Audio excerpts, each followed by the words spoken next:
जय हिंद दोस्तों। आज के इस वीडियो में हम लोग सीखेंगे कि भिन्न में फ्रैक्शन में सबसे बड़ा और सबसे छोटा कोण कैसे निकाला जाता है, कैसे जानेंगे। तो चलिए कैसे निकाला जाता है उसी को आज इस वीडियो में हम लोग जानने का प्रयास करेंगे। जैसे क्वेश्चन आपके सामने दिया हुआ है, 5 8 है, 7/10 है, 9/12 है, 11/4 है। तो इसमें से इस फ्रैक्शन में से सबसे छोटा कौन है, कैसे निकालेंगे। अगर ऐसा रहता है, नॉर्मल रहता है 4 5 3 2 8, तो इसमें से सबसे बड़ा कौन है, तो 8 है। ये कैसे निकाला जाता है, ये हम लोग जान सकते हैं कि ये सबसे बड़ा है 8। इन सभी नंबर से सबसे ज्यादा बड़ा यही है, इसलिए हम लोग जान जाते हैं कि ये बड़ा है। लेकिन फ्रैक्शन में कैसे जानेंगे कि सबसे बड़ा और सबसे छोटा होता है कौन, क्योंकि 5/8 है, 7/10 है, 9/12 है, 11/4 है। तो क्या करना है, देखिए फर्स्ट स्टेप क्या है कि इन सभी का, किनका, जैसे देखिए 5/8 है, तो 5/8 है, तो इसका डिफरेंस निकालिए कितना होता है। तो 3 का डिफरेंस है, यानी कि 5 में 3 जोड़ेंगे तो 8 आएगा, यानी कि 5 और 8 का जो डिफरेंस होता है वो 3 है। इसी तरह 7 और 10 में देखिए, 7 और 10 में देखेंगे तो 3 का डिफरेंस आ रहा है। 9 और 12 में देखेंगे तो 3 का आता है, 9 3 12 होता है। अगर 11/4 देखें तो डिफरेंस कितना आता है, 3 आता है। अगर देखिए, अगर डिफरेंस सेम आएगा, अगर डिफरेंस जो है, अंतर जो है वो बराबर आएगा, यानी कि यहाँ 3 आएगा, यहाँ भी 3, यहाँ भी 3, यहाँ भी 3। अगर रहता 4 4 4 4, यानी कि सभी का डिफरेंस जो होगा वो हमेशा बराबर रहेगा। अगर तो उसको कैसे निकालेंगे, तो सबका डिफरेंस क्या है, बराबर है। 3 3 है तो बराबर है, इक्वल है डिफरेंस। तो देखिए इसमें से अंश, अंश यानी कि अंश किसको बोलते हैं, ऊपर वाले भाग को बोलते हैं अंश, इसको बोलेंगे अंश बोलते हैं, इसको अंश बोलते हैं। तो अब क्या देखना है, जब डिफरेंस बराबर रहेगा तो अंश में देखिए कि सबसे बड़ा कौन है। तो इसमें से क्या है, देखिए इसको ढक देते हैं, इसमें कुछ नहीं दिया हुआ, 8 10 12 कुछ नहीं लिखा है नीचे। क्या देखना है, 5 बड़ा है या 7 बड़ा है या 9 बड़ा है या 11 बड़ा है। तो दिमाग में थोड़ा सा आ ही रहा होगा कि क्या सबसे बड़ा 11 है और नीचे क्या है 4, यही सबसे बड़ा हो जाएगा। लेकिन हमें बताना क्या है, सबसे छोटा। तो सबसे छोटा देखिए, डिफरेंस जब सेम है तो कुछ नहीं देखना है, अंश को देखना है, ऊपर वाले भाग को देखना है। तो इसमें से सबसे छोटा कौन है, तो 11 तो है नहीं, 9 नहीं है, 7 नहीं है, 5 है। तो 5 के नीचे क्या है, तो 5/8, ये आपका आंसर हो जाएगा। यानी कि इन भिन्न में, इन फ्रैक्शन में सबसे छोटा जो होगा वो 5/8 होगा। अगला सवाल देखते हैं इसी प्रकार। अब क्या देखना है, इस क्वेश्चन में देखना है कि सबसे बड़ा कौन है, सबसे बड़ा कौन है, सबसे बड़ा। तो कैसे जानेंगे, छोटा के लिए तो सीख ले, ये क्या था, छोटा और बड़ा भी सीख लिया उसमें। क्योंकि अगर डिफरेंस सेम रहेगा तो कैसे निकालना है, अंश को देखना है, हर को नहीं देखना है, यानी कि नीचे को नहीं देखना है, ऊपर वाले को देखना है कि सबसे बड़ा कौन है। लेकिन जब डिफरेंस अलग अलग हो, जैसे देखिए इसका डिफरेंस क्या है, 6 और 3, 3 है डिफरेंस, 6 और 9 का जो डिफरेंस है वो 3 है। अगर इसका क्या है डिफरेंस, 5 और 3 का भी 3 होगा, 5 3 का डिफरेंस यही है। उसके बाद देखते हैं 3 है, 2 और 5 का डिफरेंस क्या है, 3 है, और 4 और 7 का डिफरेंस क्या है, 3 है। इसमें से देखिए 4 प्रकार के सवाल करने वाले। सबसे छोटा, अगर डिफरेंस सेम रहेगा तो, उसके बाद इसके बाद क्या करेंगे, अगर डिफरेंस नहीं रहेगा सेम तो कैसे बनाएंगे। तो देखिए पहले डिफरेंस सेम है तो उसमें सबसे छोटा निकाले, इसमें सबसे बड़ा निकालेंगे तो क्या होगा, अगर डिफरेंस सेम रहेगा, अंतर बराबर रहेगा, जैसे 3 है, यहाँ भी 3 भी है, 3 है, सारे डिफरेंस सारा का सारा 3 है तो बराबर है। तो क्या बोले थे कि अंश को देखना है, यानी कि ऊपर वाले को देखना है, इसको बंद कर देना है। मान लीजिए कि नीचे कुछ नहीं है, तो बताइए कि सबसे बड़ा कौन होगा। तो देखिए 6 है, 5 है, 2 है, 4 है, क्योंकि नीचे नहीं लेना है। नीचे मान लीजिए कि आपके पास नहीं दिख रहा है, आपके पास है ही नहीं, तो 6 5 2 और 4 है। सबसे बड़ा पूछ रहा है तो 4 2 5 6, ये सबसे बड़ा है, 6/9 ये आंसर हो जाएगा। अगर इसी में पूछता कि सबसे छोटा, सबसे छोटा क्या है, छोटा कैसे निकालेंगे। तो देखिए 4 है, 5 है, 6 है और 2 है, तो ये सबसे छोटा है, यानी कि 2/5, यही आंसर हो। सबसे बड़ा 6/9, सबसे छोटा 2/5। अगला सवाल लेते हैं जिसका डिफरेंस नहीं रहेगा, जिसका डिफरेंस बराबर नहीं रहेगा, इक्वल नहीं रहेगा, तो उसको कैसे निकालेंगे। ऐसा सवाल में क्या करेंगे अगर डिफरेंस सेम नहीं रहेगा। जैसे क्या है, इसमें है क्या डिफरेंस, देख लेते हैं डिफरेंस सेम है क्या। तो अगर ले 4 2, तो इसका डिफरेंस क्या है, इसका डिफरेंस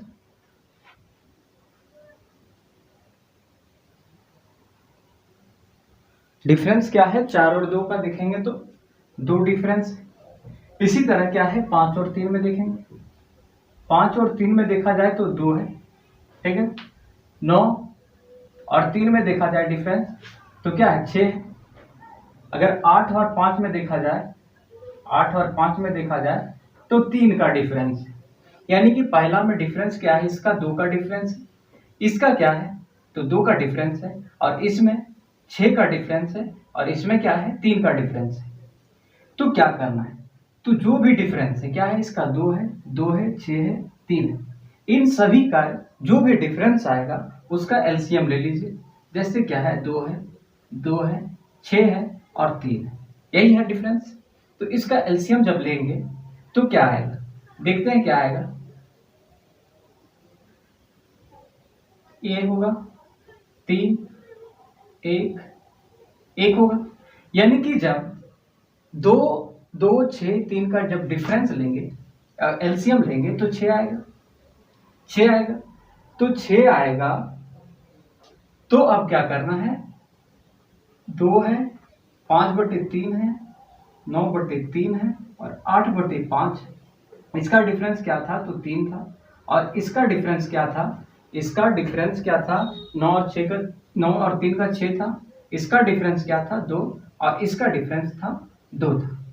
तो देखिए क्या करना है, जो भी एलसीएम आया, एलसीएम कितना आया, एलसीएम 6 आया। तो 6 में यानी कि देखिए 2 को कितना बार पढ़ेंगे कि 6 आएगा, तो 3 बार पढ़ेंगे, तो ऊपर वाले से गुना कर देना है। जैसे 4, 2 को कितना बार पढ़ेंगे कि 6 आएगा, तो 3 बार। समझ में आया क्या, इसको 2 डिवाइड कर दीजिए भागे 2, है ना। उसके बाद देखिए फ्रैक्शन 5/3 है, 2 है, तो 2 को कितना बार पढ़ेंगे कि 6 आएगा, तो 3 बार। तो 5 को गुना कर देंगे 3 बार बटे क्या लिखा हुआ है 3। उसी तरह अब देखिए क्या है 9 6 है, 6 को कितना बार पढ़ेंगे कि 6 आएगा, तो 6 को जब हम पढ़ेंगे तो 1 बार आएगा, 6 को 1 बार पढ़ेंगे तो 6 आएगा, तो 9 को 1 से गुना कर दिए बटे 3 आया। इसी तरह 8/5 में डिफरेंस क्या है 3 है, तो 3 को कितना बार पढ़ेंगे कि 6 आएगा। क्यों आएगा 6, क्योंकि एलसीएम 6 आया इसलिए। तो 8 यानी कि 2 बार गुना करेंगे तो आएगा 6। उसके बाद क्या करना है, सॉल्व कीजिए। अब क्या करना है, इसको गुना कर दीजिए। जैसे 4 को 3 बार पढ़ेंगे तो 12/2 होगा, हो जाएगा। उसके बाद 5 या 15/3 हो जाएगा, 3 हो जाएगा। उसके बाद देखिए 9/3 हो जाएगा और 16/5 हो जाएगा। इसलिए किए क्योंकि इसका देखिए अब डिफरेंस जो होगा, अंतर जो है इसका और इसका, इसका और इसका, इसका और इसका, इसका और इसका, डिफरेंस जो है अब सेम हो गया। तो सेम हो जाने पे क्या करते हैं, सबको अंश को देखते हैं, हर को छोड़ देते हैं। तो मान लेते हैं अब नीचे कुछ नहीं। अब देखिए कि सबसे छोटा इसमें पूछना है, इसमें सबसे छोटा बताइए। तो इसमें सबसे छोटा क्या है, देखिए 16 तो है नहीं, 9 भी नहीं है, 15 है, 12, यानी कि इसमें से सबसे छोटा यही है, 9 है। तो उसके नीचे क्या है 9/3, ये सबसे छोटा हो जाएगा। अगर पूछता कि सबसे बड़ा क्या होगा, तो सबसे बड़ा देखिए 16 है, 15 है, 12 9 है, तो 16 सबसे बड़ा हो जाएगा, यानी कि 16/5 ये सबसे बड़ा हो जाएगा। ये सबसे बड़ा होगा इससे, और ये सबसे छोटा हो जाएगा। अगला सवाल लेते हैं, और अगर नहीं समझ में आएगा, अगर नहीं आया होगा तो अब समझ में आ जाएगा। देखिए कैसे सवाल है, इसमें बताइए कि सबसे बड़ा और सबसे छोटा क्या होगा। तो कैसे निकालेंगे, तो देखिए सबसे पहले क्या बोले थे, इसका डिफरेंस देखिए सबसे पहले। तो अगर देखेंगे 2 और 4 का जब डिफरेंस देखेंगे तो क्या आएगा डिफरेंस, तो डिफरेंस देखेंगे तो 2 आता है। इसी तरह 5 और 8 का जब डिफरेंस देखेंगे तो 3 आएगा, और 4 का डिफरेंस देखेंगे तो 1 आएगा। समझ में आएगा? अब क्या करना है, जब डिफरेंस अलग अलग है तो सबसे पहले इसको बराबर कीजिए, डिफरेंस को सेम कीजिए। तो कैसे करेंगे, तो सबसे पहले इसको एलसीएम लीजिए तीनों का।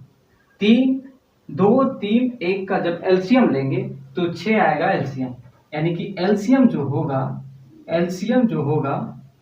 6 आएगा। अब क्या करना है, जब एलसीएम 6 आ गया तब देखिए क्या करना है, यहाँ 2 का डिफरेंस है, यहाँ 3 का, यहाँ 1 का है, तो 2 को गुना करना है, यानी कि 2 को कितना बार पढ़ेंगे कि 6 आएगा, तो 3 बार बटे 4 करेंगे। उसके बाद देखिए क्या करना है, 5 और 8 का जो डिफरेंस है वो 3 है, तो 3 को कितना बार पढ़ेंगे कि 6 आएगा, तो 2 बार, तो इसलिए 2 से गुना कर दिए। इसी तरह 4 को 1 है डिफरेंस, 1 को कितना बार पढ़ेंगे कि 6 आएगा, तो 6 आएगा, 6 बार पढ़ेंगे, तो 4 को 6 बार पढ़े, 4 आ गया। अब सॉल्व करेंगे तो क्या आएगा, 6 बटे 4 10 बटे 8 और 24 बटे 4। अब क्या करना है, ये सबका, इन सभी का क्या है, जो डिफरेंस है वो बराबर हो गया। जब डिफरेंस बराबर हो गया तो क्या करना है, तो नीचे को हटा देना है। मान लेते हैं, हटाइए नहीं, इस तरह रख दीजिए। अब देखिए कि सबसे बड़ा इसमें कौन है, 6 10 24, तो देखिए सबसे बड़ा 24 है, और सबसे छोटा देखा जाए तो ये स्मॉल है, यानी कि 6 सबसे बड़ा है, सबसे छोटा है इनमें से, और 24 सबसे बड़ा है। तो सबसे छोटा बात करें तो 6 बटे 4 हो जाएगा, और सबसे बड़ा बात बोले, सबसे बड़ा इस फ्रैक्शन में पूछा तो 24 बटे 4 हो जाएगा। ये आंसर हो जाएगा सबसे बड़ा, लार्जेस्ट, और ये स्मॉलेस्ट। यही समझ में क्या है, ये सबसे छोटा हो जाएगा। अगर ये वीडियो आप लोगों को अच्छा लगा, सीख पाए कि फ्रैक्शन में सबसे छोटा और सबसे बड़ा कैसे निकाला जाए, तो लाइक शेयर कमेंट और सब्सक्राइब करना ना भूलें। जय हिंद।